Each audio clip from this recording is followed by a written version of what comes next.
On a appris la semaine dernière que le Premier ministre Mikhail Mishustin était contaminé au coronavirus. On l'a appris dans une mise en scène assez étrange de Vladimir Poutine assis à son bureau qui organisait une vidéoconférence avec son Premier ministre qui lui a avoué être contaminé. Quelques heures plus tard, Mikhail Mishustin a été hospitalisé.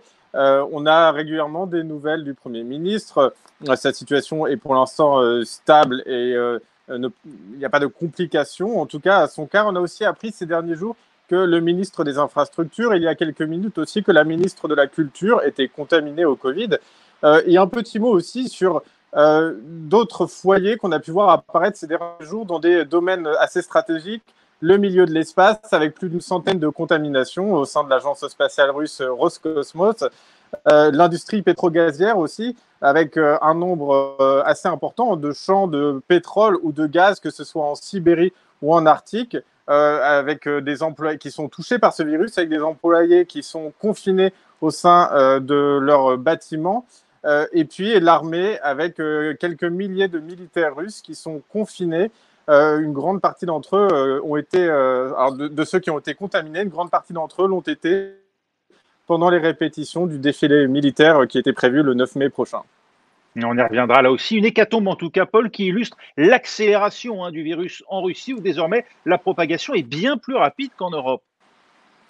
Oui, en fait, il faut dire qu'aux yeux de l'Europe, la Russie s'est faite assez discrète, on va dire, sur cette épidémie, parce que les premières mesures, notamment la fermeture de la frontière entre la Russie et la Chine, ont été prises assez tôt, ce qui a certainement permis aux autorités de contenir l'avancée du virus dans le pays. Résultat, on a quelques semaines de retard par rapport à l'Europe, mais clairement, depuis quelques jours, notamment depuis le week-end dernier, on a un sommet en termes de contamination avec plus de 10 000 nouveaux contaminés par jour, un taux de contamination qui s'explique notamment peut-être par l'augmentation des tests, puisque les tests sont de plus en plus accessibles. À Moscou, les autorités en parlent beaucoup, sachant que ce sujet est à relativiser, puisque le maire de Moscou a admis la semaine dernière que 50% des personnes hospitalisées et dans des situations graves dans les hôpitaux de Moscou avaient été testés négatifs au coronavirus avant d'être hospitalisés.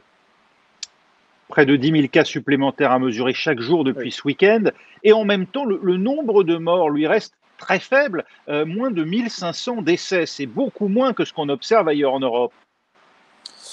Oui, alors c'est un point que tout le monde nous demande d'expliquer parce que c'est un mystère en Russie. Une des premières réponses, c'est déjà que les autorités l'ont admis au début de cette épidémie, mais les cas de Covid ont été pendant plusieurs semaines couverts par des pneumonies.